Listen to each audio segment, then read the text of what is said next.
Good afternoon, everyone, and welcome to the Longmeadow High School National Honor Society induction ceremony.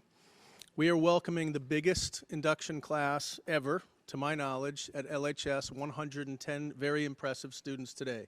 So I am honored to serve as your principal today at this moment. I want to thank Mr. Scott Little for planning this ceremony and thank our NHS student leaders for your work in preparing today's ceremony as well. I also want to thank and acknowledge Superintendent O'Shea for joining us here today, and as well as Ms. Nilda Irizarry, a Director of Student and Family Support, for joining us. And also I want to acknowledge the parents, the guardians, and in many cases the grandparents who have helped these students in so many ways.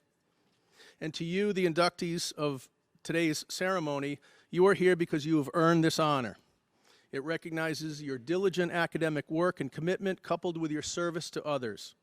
You are being inducted into the National Honor Society today because you have proven beyond any doubt that you are both impressive students and people who work intentionally to make the world around you a little bit better for other people. This is what sets National Honor Society apart from other academic organizations, and also what separates the students honored here today from those who simply achieve impressive grades. Those in the National Honor Society are being recognized for not only being good students, but for being good people and making a difference in the lives of people, whether it's here in Longmeadow or in the general Western Mass region. Some examples of work and volunteerism that these inductees have engaged in include volunteering at hospitals, nursing homes, soup kitchens, engaging in neighborhood and roadside cleanups, volunteering to rake and shovel for the elderly, providing music lessons to younger students, and helping high school peers with academic tutoring. In various ways, you have made the world of someone else a little better, a little easier, a little bit more comfortable. So I congratulate you for your academic achievement and leadership, but also for your volunteerism and commitment to others. On behalf of Longmeadow High School, thank you for this important work and service. I would also like to acknowledge and thank Mr. Patrick McGowan for serving as our guest speaker here this afternoon. Mr. McGowan will join us virtually very soon on the screen behind me. We appreciate him due to a late health issue. He is joining us virtually rather than in person. I want to again thank National Honor Society advisor Mr. Scott Little for his work with these students and all that he does on behalf of the Longmeadow chapter of the National Honor Society. And again, I want to acknowledge the work that families have done. You deserve to take pride in your child's accomplishments. These students would not be here without your love, support, and encouragement. I'm honored to be here today to recognize your children and their impressive work. And now I will introduce our LHS E-Cantori Ensemble, who will sing the national anthem.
For this year's NHS induction ceremony, we have chosen Profe McGowan, a Spanish teacher here at LHS, as our keynote speaker.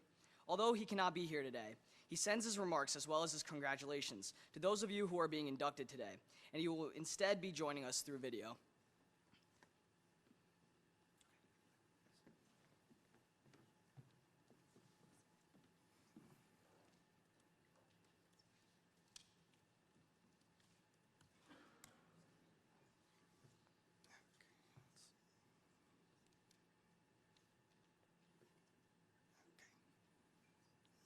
Just for a second. All right, why is it not going on? Yeah, you guys can go down, that's fine. Okay, it's not appearing on the screen. Oh, there we go.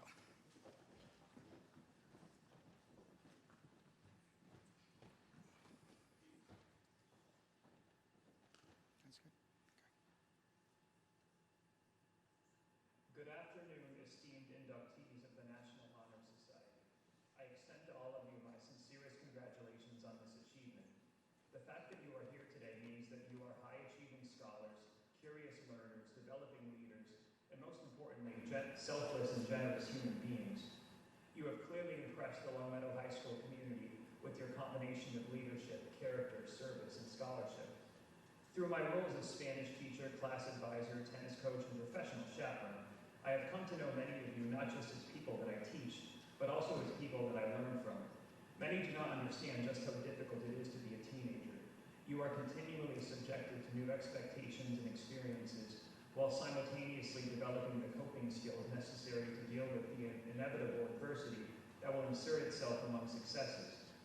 Failing to pass an assessment, getting cut from a sports team, getting injured, or fighting with a friend are all stressful experiences that poke holes in your identity as a student, athlete, or companion. Many of you have begun to learn that it is through adversity that we learn and change perspective. Life will throw challenges your way that test your resolve in ways that you cannot prepare for. I say this not to instill negativity or fear, but to assure you that you possess the resilience and grit necessary to overcome seemingly insurmountable obstacles.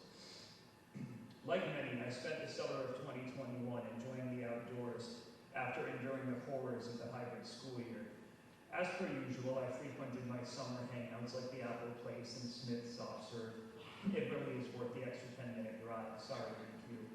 I also found myself more committed than ever to jogging, hiking, and improving my tennis game. These are my personal comfort spaces that ward off anxiety and negativity. And in large part, I found myself feeling pretty good about approaching 40. As the 2021-22 school year approached and the calendar hit August, the summer days took on the usual feeling of fragility. For most of the month, I had been dealing with increased fatigue, which I attributed to the humidity or to my summer job, helping groups of first graders reacclimate to a school setting. I came away from that with a newfound awe and respect for elementary school teachers. How do they do it? As our staff professional development days arrived, I found myself embroiled in the usual mix of anticipation for the new school year and the denial and grief of summer coming to an end. After the first day of classes, I found myself with a stubborn fever and a nagging pain in my back, which I brushed off as COVID and a muscle strain. 10 COVID tests later, I realized my first assumption wasn't true, so my mind turned to some other virus or minor affliction. Day 5 of fevers was more than enough for my doctor, so on a Friday evening, he stopped making suggestions and demanded that I visit the dreaded emergency room. Minutes in the crowded ER turned to hours, which turned to several days in the hospital on an oncology floor. I jokingly thanked the nurse for the room placement, and her awkward response made me wonder if I was here for more sinister reasons than an overcrowded hospital. The staff uttered words like spiculated and bone marrow and abnormal cell production. Being no stranger to chronic illness and surgeries, these terms didn't make me panic, but the rational part of me knew that nothing good was at work here. Finally, I spoke with Dr. Park, the head oncologist. Not realizing that I had not yet been diagnosed with anything, she began using words like transplant and biopsy. By the time she delivered my official diagnosis of Philadelphia chromosome-positive acute lymphoblastic leukemia, this kind-hearted and professional was mortified with guilt at what she thought was a blind side. I reassured her that everyone had saved me 4 days of dreadful anxiety by letting me stay naive to my reality for a little bit longer. Minutes after this conversation, Dr. Park and an intern returned with a bucket of horrific-looking equipment necessary to diagnose and confirm what she already knew. One bone biopsy later, I realized that I was facing a cancer of the blood and bone marrow that would lead me on a path of mental and physical misery for which I, of course, couldn't prepare. I did my best to stay away from WebMD and medical studies from 2012, but of course did not entirely succeed. I learned medical terms like BCR-ABL and translocution and chromosome mutation. The bottom line is, for whatever reason, 2 of my chromosomes had gotten confused and switched places, causing cells to reproduce uncontrollably. As scary as the situation was, I found acquiring this knowledge somewhat comforting and strangely even interesting. I'm very lucky that since this turn of events was in the cards for me, that it happened in the 2020s and not when I was a child. The past 20 to 30 years have brought extreme advances in targeted therapies that are capable of obliterating these otherwise deadly cancer mutations. Sure enough, within 2 weeks, I found myself in a preliminary remission thanks to a simple pill. To my surprise, I found myself one Monday laboring up the Sen-B staircase to return to LHS on a temporary basis. I could not believe that I was allowed to return to something resembling normalcy, given the whirlwind of the past 18 days. As I began to further process my new reality, I thought of the narrative that we often hear about cancer. People told me that I was a warrior and inspiration, and that they didn't know how I was doing it. I knew these comments were well-intended, and the thank yous left my lips.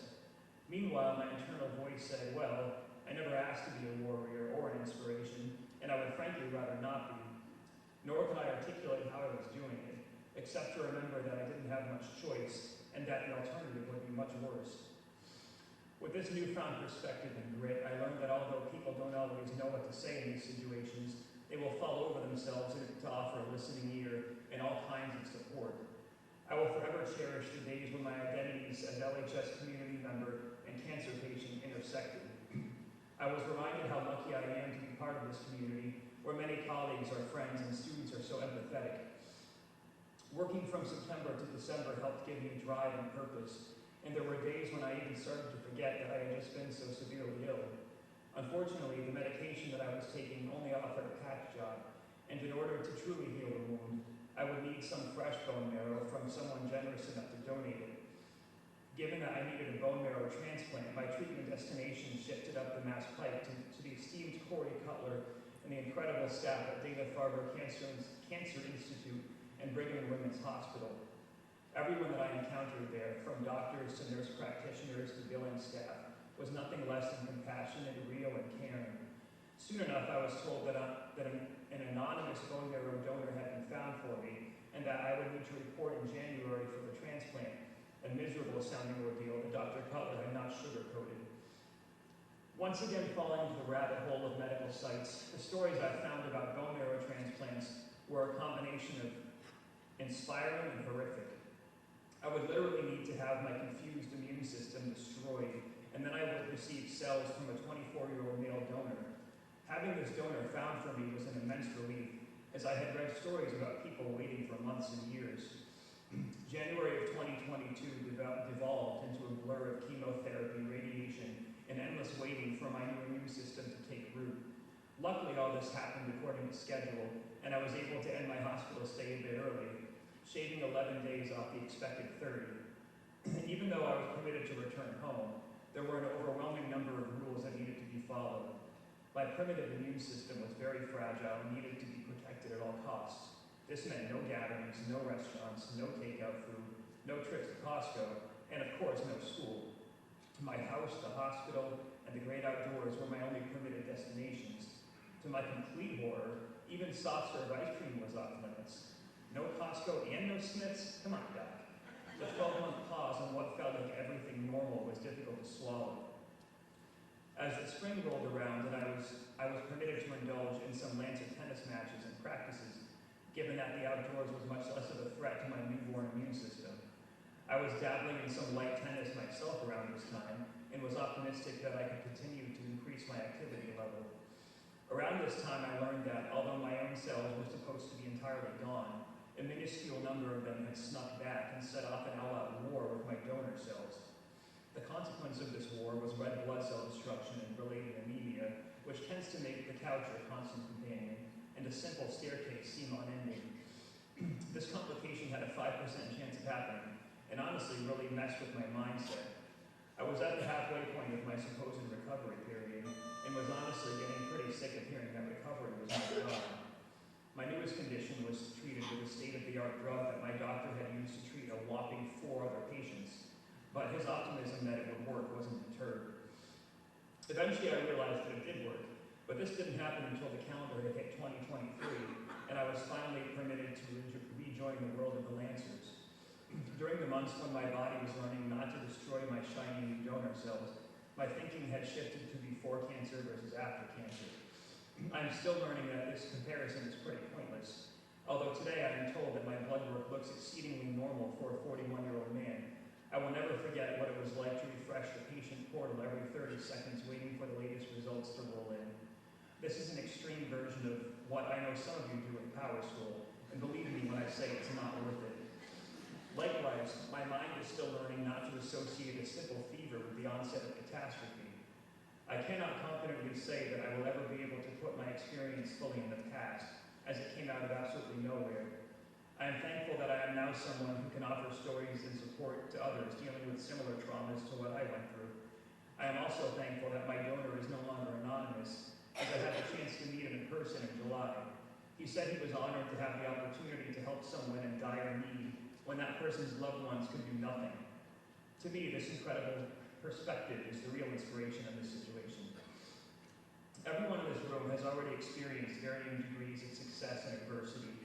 No matter how well put together someone may seem, we all battle something that tests us physically, mentally, or emotionally. It is usually not until well later on that we find victories in adversity, but it's important that we try. Perhaps that failed test helped you step up your study skills and pay more attention to detail. Maybe getting cut from one team led to an unforgettable experience on a different one. Maybe your recovery period from that injury helped your grades because there was more time to focus on schoolwork. You will learn that this process is unending and lifelong. When difficult moments strike, be assured that, as I said earlier, you do possess the grit and resilience to overcome way more than you might think possible. Also make sure to take frequent breaks from the sometimes pressure-filled world of academics. There are other things. Go for the hike, lose yourself in a book, eat the ice cream within reason, go for the run, or visit the relative you haven't seen in a while. These are not things that we shouldn't have time for, but things that give us a mental reset that allows us to better tackle our goals. Thank you for listening, and congratulations again on your NHS induction. I have enjoyed getting to know many of you and look forward to getting to know more. I wish you all the best for the rest of your LHS careers and beyond.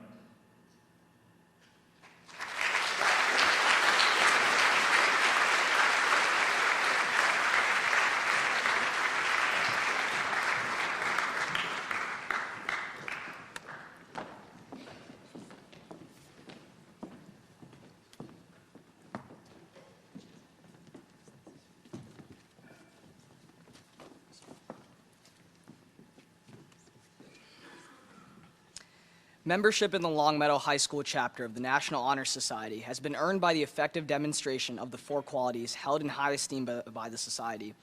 The Executive Board will now review these qualities for the candidates.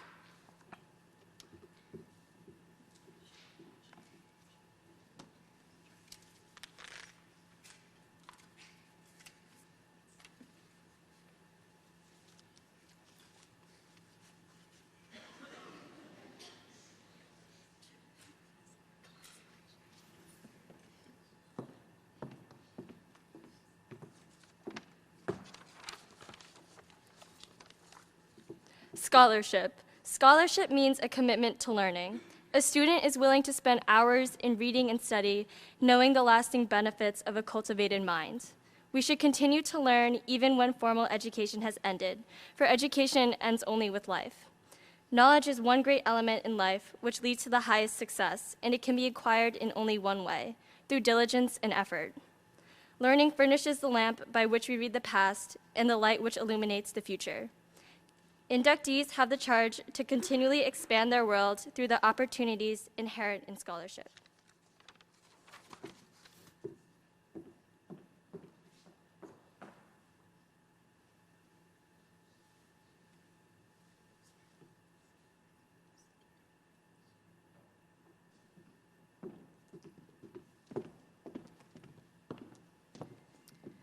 Service can be described in various ways. In the routine of the day's work, many opportunities arise to help others. Willingness to work for the benefit of those in need without monetary compensation or without recognition is the quality we seek in our membership. We are committed to the idea of volunteering our time and abilities to the creation of a better tomorrow.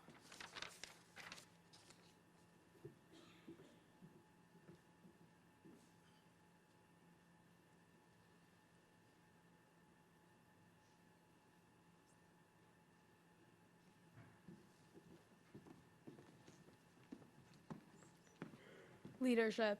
Leadership should exert a wholesome influence on the school in taking the initiative in class and school activities. The real leader strives to train and aid others to attain the same objective. The price of leadership is sacrifice, the willingness to yield one's personal interests for the interests of others. A leader has self-confidence and will go forward when others hesitate. No matter what power and resources may exist in a country, they are ineffective without the guidance of a wise leader. Leadership is always needed. Thus, to lead is a substantive charge to each of our own members and to the candidates.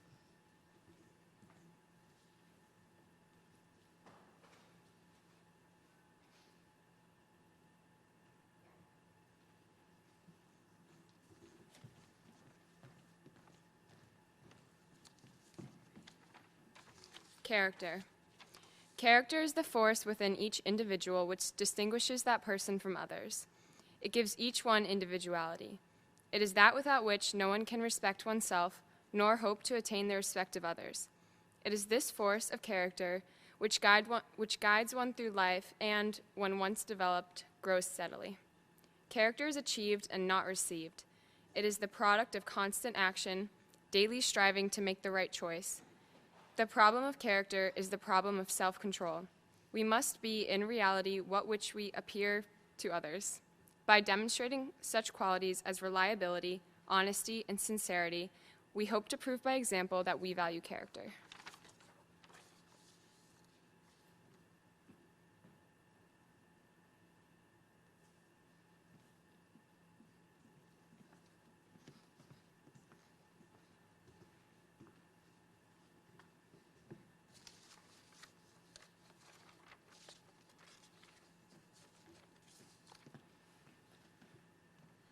The inductees will now rise and repeat the pledge. Please repeat after, rise, please. Please raise your right hand and repeat after me. I pledge to uphold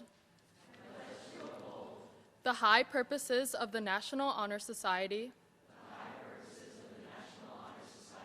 to which I have been selected. I will be true to the principles for which it stands.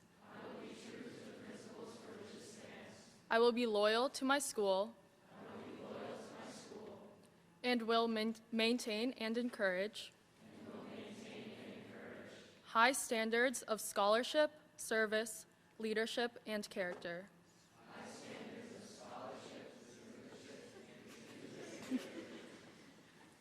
Okay, you may sit.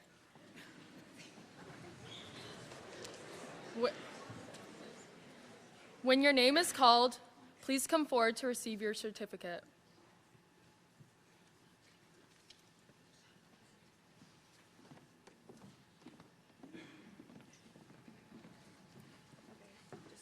We ask that you hold your applause until everyone has been called. Adele Axe Luis. Mayla Allen. Caitlin Alvord. Anna Antonopoulos. Javeria Awan. Angelina Batchelor. Luca Baresi. Chase Beloff. Lauren Blanchette. Christopher Bouvier, Thomas Breed, Nathaniel Brody, Madeline Brunette, Claire Campbell, Fitzwilliam Campbell, Aiden Kanina, Jack Carrington, Emma Servasio, Eleanor Schwanya Barr, Nicholas Christopherakis, Jackson Combe, Lucy Connell, Caroline Cody, Alexander Caloris, Matteo D'Agostino, Madeline Davis,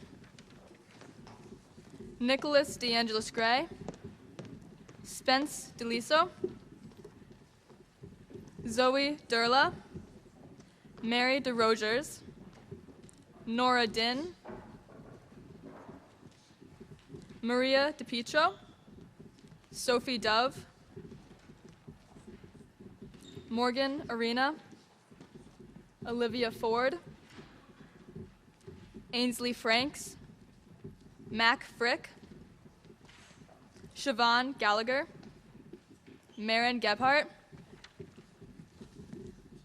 Cheyenne Geiger, Samantha Goodrich, Sophia Gordon, Jamie Greenman, Raina Gross, Rowan Haber, Lily Henry, Joseph Heiser, Molly Horniak, William Hurley, Jess Cantor-Nicole, Emma Kasparowski, Konstantina Kavrakis, Gregory Keene, Rachel Kim, Nicholas Langoni, Christiana Lauser, Jasmine Lang. Tess Maggi, Julia Mahoney, Luca Marino, Grace McDonald, Nick McKenna, Andrew Medeiros, Greta Millett, Rebecca Malapa, Olivia Nam, Tarun Nandakumar, Ryan Narrow, Luke Nguyen, Natalie Nicoretta, Sophia Nowak, Kate O'Toole, Maya O, Geneva Outhouse, Gabriella Palma, Grayson Park, Asher Pisano, Henry Paulson, Juliana Quinlan,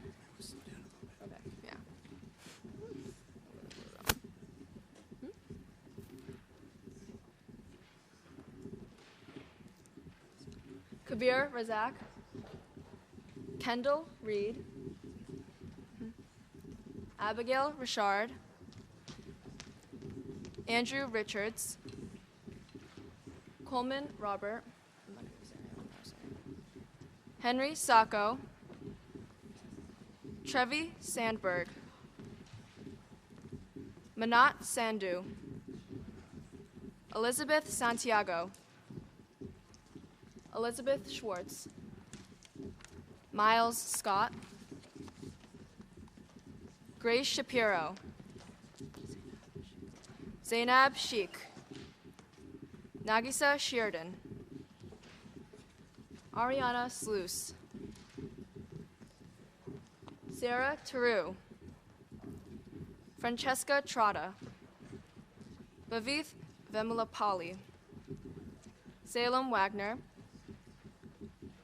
Burke Warshall, August Watson, Piper Watson, Vivian Welch, Sebastian White, Jaden Wong, Maya Wood, Brendan Wujek, Bisma Yassin, Amanda Zimorowski. Maya Zelensakov.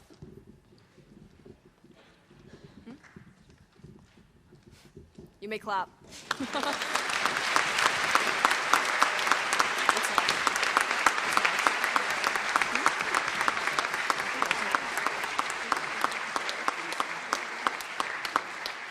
We will now be hearing from our NHS advisor, Mr. Little.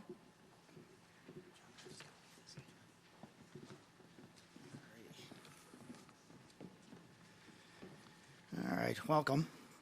As your first responsibility as a member of the National Honor Society, we ask that all new members please stand.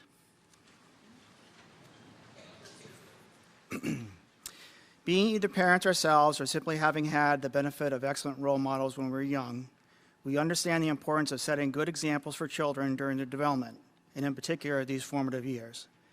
It's not always easy being a supportive parent, grandparent, or friend, but the rewards are vast. Today, it is time for you, the new members of the National Honor Society, to applaud the contributions of your parents, family, and friends who have instilled in you, by their example, the attributes of good character, the calling to serve others with a joyful heart, and the courage to lead when others do not. So, new members, turn to your parents, family, and friends and show your appreciation to them by applying their efforts and helping to shape and mold the person you have become.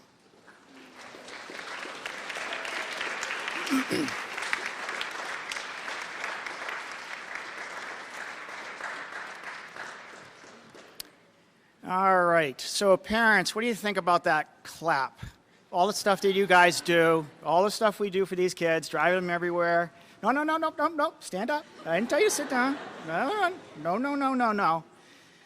I think we can do a better job with the clap. I think we can put some enthusiasm into it. Let's try that one more time.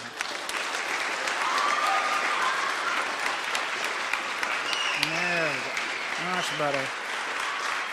There we go. There we go. That's much better. All right, now you can sit down. Thank you. All righty. You may sit.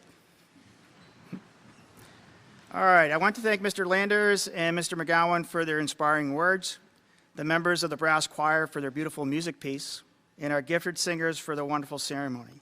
Thank you all very much for attending. Please join us in the lobby for refreshments and to meet the new inductees. Thank you for coming.